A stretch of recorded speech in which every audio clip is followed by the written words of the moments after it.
Ханым, қол қойасыз ба мына жерге? Али, кстати, ертең маған компаниямен встреча бар керек қой. Жарайды, Сосын, пожалуйста, бана разработчиктарға айтсашы, маған ертеңге февральға өзгеріс керек. Жарайды. Потом жоо кезет үшін тағы мамандықтар түсіру керек. Қандай видео түсіруіміз керек? Так, давай оны оқушыларға айт, комментарийға жазсын, потом көреміз, хорошо? Жарайды. Все. Сәлем достар! Стив Джобс, Джефф Безос секілді адамдарды танитын шығарсыңдар.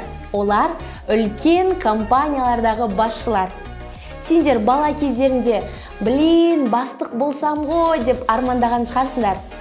Бірақ бастық болу үшін, 100 деген адамды басқару үшін менеджмент саласында хабарың болу керек.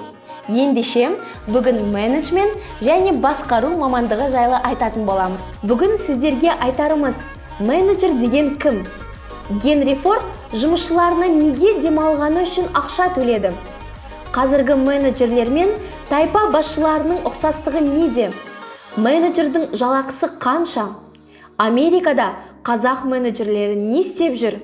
Менеджер болу үшін не істеу керек? Менеджмент ағылшын тілінен аударғанда басқару деген мағынаны білдіреді. Бірақ кімді басқарады, нені басқарады және неге басқарады?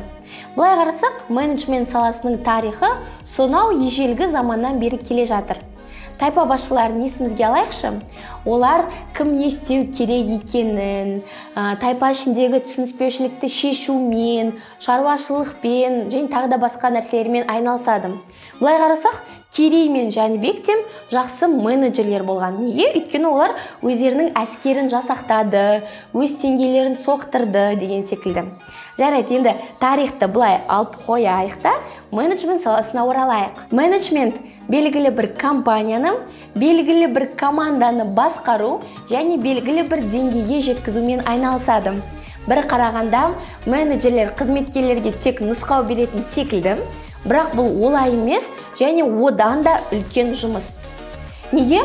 Өйткені олар дұрыс мотивация беру керек, процестің оңтайлы жүруін қадағалау керек және қаржының дұрыс бөлінуін бақылау керек. Жалпы әлемге танылған менеджерлер өте көп, соның бірі Генри Форд. Генри Фордты білетін шығарсыңдар, әйгілі Форд көлігін жасап шығарған компанияның басшысы. Ол өзінің қызметкерлері үшін күшті бір шешім ойлап тапқан. Ол, былай істеген, демалыс бөлмесін ашқан. Ол демалыс бөлмесінде холодильник, телевизор, орындықтар, настольные игры бәрі бар. Және де ең қызығы, қызметкерлерге жалақыны демалыс бөлмесінде отырғаны үшін берген. Прикиньте? Так, енді бұны толығымен түсіндірейін. Жалпы демалыс бөлмесін сервистік бригада үшін арнадым, ал сервистік бригада құрастыру желісін қадағалаумен айналысады. Құрастыру желісі сынған кезде сервистік бригадаға төленетін ақша есептегіш тоқтап қалады. Яғни, Генри Форд ойлап тапқан әдістің екі әсері бар. Біріншісі, демалыс бөлмесіне тезірек оралу үшін қызметкерлер жұмыстарын тез бітіріп тастайды. Ал екіншісі, олар сапалы түрде, яғни качественно істейді. Неге? Өйткені ақау шығып қалса, қайта демалыс бөлмесіне кіріп, шығып жүрмес үшін. Енді менеджер болу үшін қандай қабілеттер керек екенін айтып берейін. Ол әрине ең алдымен көшбасшылық қабілет. Неге? Өйткені сенің қол астыңда 2-ден бастап 100 деген адамдар жұмыс жасайды және олар саған сенеді, ал сен солардың сенімін барынша ақтап шығуың керек. Екінші қабілет ол тәуекелді есептей алу. Жалпы кез келген бастаманы бастамас бұрын сен дұрыс шешім қабылдауың керек және де тәуекелді ескеруің керек. Қанша пайда келеді, қанша шығын шығады, соның барлығын назарда ұстауың керек. Келесі қабілет ол топпен жұмыс істеу, мотивация бере алу. Неге? Өйткені сенің қызметкерлерінің көңіл-күйі жоқ болса, настроение жоқ болса, әрине жұмыс өнбейді. Сонымен қатар сенің ораторлық қабілетің болу керек. Себебі егерде ойына күшті бір идея келсем, бірақ сен өз ойыңды жеткізе алмасаң, оның құны бір тиын. Бұл мамандық өте үлкен сұраныста болады. себебі күн сайын жаңа компаниялар ашылуда, және де бұл компанияларға мықты өз жұмысын білетін менеджерлер керек. Сонымен қатар менеджерлердің түрлері өте көп, сату менеджерлері, клиенттермен айналысатын менеджерлер және де тағы басқа.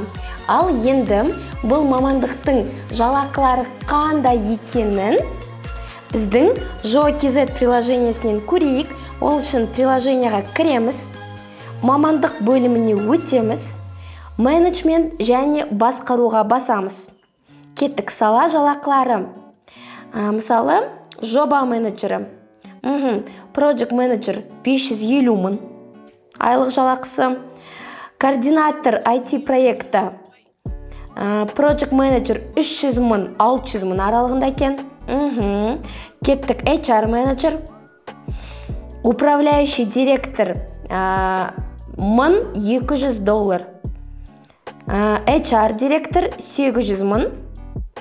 Кеттік. Келесі офис менеджерлер 250 мың, 180 мың, 220 мың аралығында екен.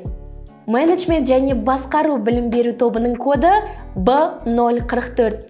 2021 жылы бұл мамандыққа 325 грант бөлінген, ал грантқа ең соңғы оқушы 120 балмен түскен. Менеджмент және басқару мамандығын елімізде 76 университетте оқытадым.